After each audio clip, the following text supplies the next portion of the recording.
Now, second man-made material is a thermocol. Thermocol is a form of complex material called as polystyrene. Polystyrene is a complex material. It transforms into liquid state on heating at more than 100 degrees Celsius temperature and returns to solid state on cooling. Due to this, we can give any desired shape to it. Being a good shock absorber, it is used in packing of delicate items. म्हणजे मित्रांनो, आपण काही इलेक्ट्रिकच्या किंवा काही काचेच्या वस्तू जर आपण बाजारामध्ये जर घ्यायला गेलो, जसं टी व्ही असेल किंवा फ्रीज असेल, यासारख्या ज्या काही वस्तू आहेत ज्या वाहतुकीमध्ये त्यांचं कोणत्याही प्रकारे नुकसान होऊ नये यासाठी त्याला कोणताही धक्का लागू नये किंवा कपबशी असतील किंवा काचेचे भांडे असतील तर ते सुरक्षित राहावे यासाठी त्याला एक स्पेसिफिक कव्हरिंग दिलेलं असतं सफेद रंगाच्या पदार्थाचं. तो सफेद रंगाचा पदार्थ म्हणजे थर्माकोल, आणि हा थर्माकोल एक चांगला शॉक ऑब्झर्वर म्हणून वापरतात आणि त्यामुळे त्या ज्या वस्तू आहेत त्या चांगल्या प्रकारे टिकून राहतात. परंतु काय झालं की हा जो पदार्थ आहे त्याचा वापर झाल्यानंतर आपण ज्यावेळेस त्याला फेकून देतो किंवा त्याला कोणत्याही प्रकारे सहजासहजी रियूज करता येऊ शकत नाही आणि त्यामुळे त्याचा पर्यावरणावर मोठ्या प्रमाणात परिणाम झाला आहे. These are adverse effects of excessive use of thermocol on environment and human. One, being carcinogenic ingredients in styrene.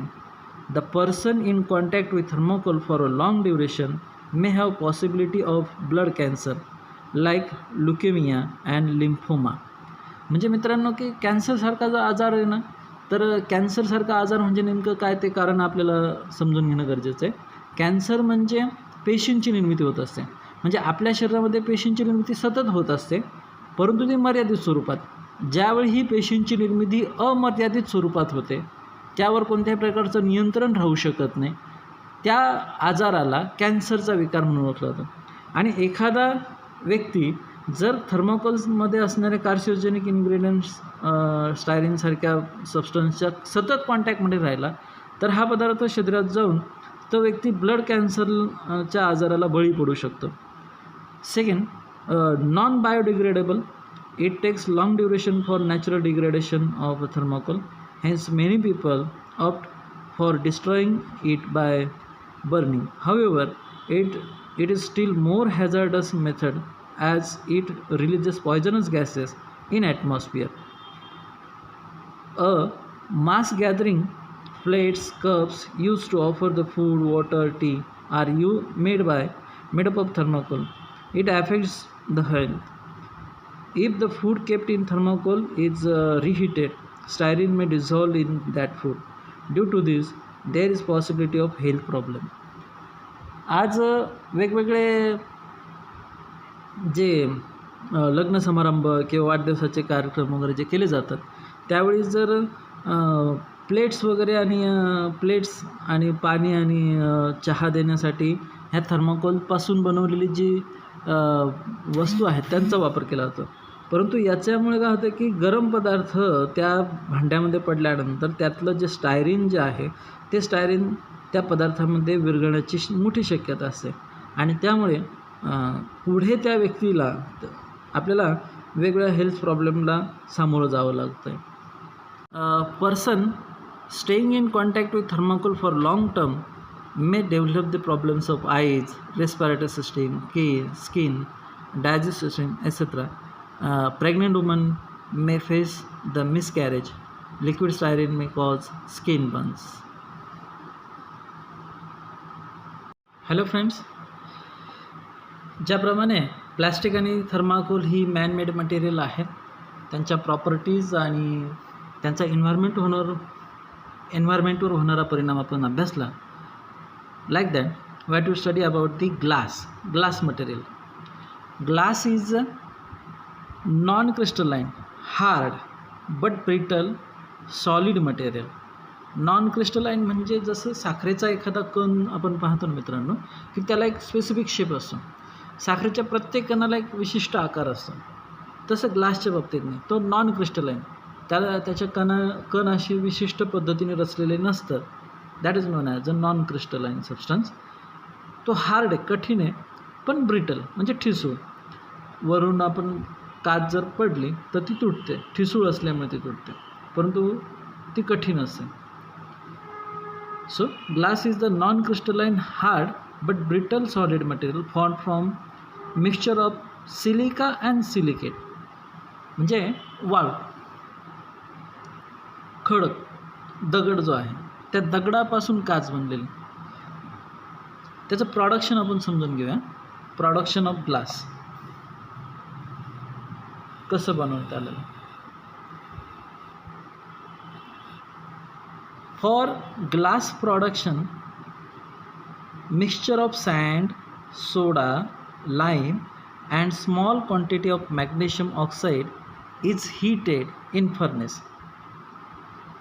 भट्टीमध्ये हे जे मिश्रण आहे, वाळू, सोडा आणि लाईम, चुना आणि काही प्रमाणात मॅग्नेशियम ऑक्साईडचे जे आहे ते ह्या मिश्रणाबरोबर भट्टीमध्ये तापवलं जातं. आता यातली जी वाळू जी आहे, sand, silicon dioxide, melts at 1700 degree Celsius.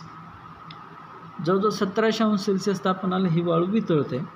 So as to melt the mixture at low temperature, pieces of discarded glass are added to it. आणि त्यामुळे ते कमी तापमान, त्यापेक्षा कमी तापमानाला वितळायचे असेल तर त्यासाठी काही खराब झालेले काचेचे तुकडे त्यामध्ये मिसळतात, जेणेकरून ती जी सिलिका आहे ती 1700 अंश सेल्सिअस तापमानाऐवजी जवळजवळ 850 अंश सेल्सिअस तापमानाला वितळते. Due to this mixture melts at 850 degrees Celsius. Once all the ingredients of mixture are liquefied, it is heated up to 1500 degrees Celsius and immediately cooled out. अगदी हे जे मिश्रण आहे हे 850 अंश सेल्सिअस तापमानाला वितळायला सुरुवात झाल्यानंतर जवळजवळ हे सगळं मिश्रण, त्यातलं सगळं जे मिश्रण आहे 1500 अंश सेल्सिअस तापमानापर्यंत तापवू दिलं जातं आणि ताबडतोब त्याला थंड केलं जातं. Due to sudden cooling mixture become homogeneous, amorphous and transparent instead of crystalline. आणि ते ताबडतोब थंड केल्यामुळे ते मिश्रण एकजीव होतं, ॲमॉर्फस होतं आणि ट्रान्सपरंट होतं instead of. This is called soda lime glass. आणि हा जो ग्लास आहे हा सोडा लाईम प्रकारातला ग्लास असतो. तर जवळजवळ ह्या ग्लासेसच्या ज्या प्रॉपर्टीज आहेत त्या प्रॉपर्टीजबद्दल जर माहिती घेतली. Properties of glass. On heating glass becomes soft and can be moulded into any shape. उष्णतेमुळे तो मऊ बनतो आणि त्याला हवा तसा शेप देता येऊ शकतो. Second, density of glass depends upon its ingredient. त्यामध्ये जे पदार्थ मिसळवले असतात त्यावर त्या काचेची डेन्सिटी अवलंबून असते. Third, glass is slow conductor of heat. On quick heating of cool glass or on quick cooling of hot glass it cracks or breaks.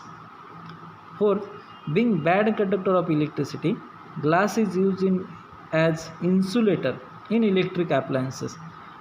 Glass हा इलेक्ट्रिसिटीचा बॅड कंडक्टर आहे आणि त्यामुळे काही इलेक्ट्रिक ॲप्लायन्सेसमध्ये, वस्तूंमध्ये insulator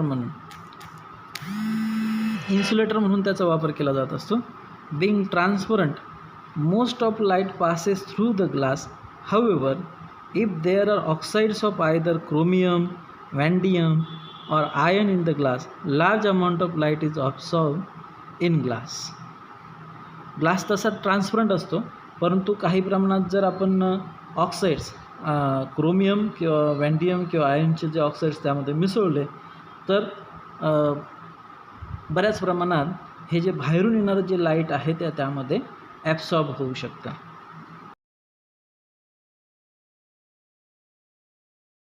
now fourth type of glass is lead glass.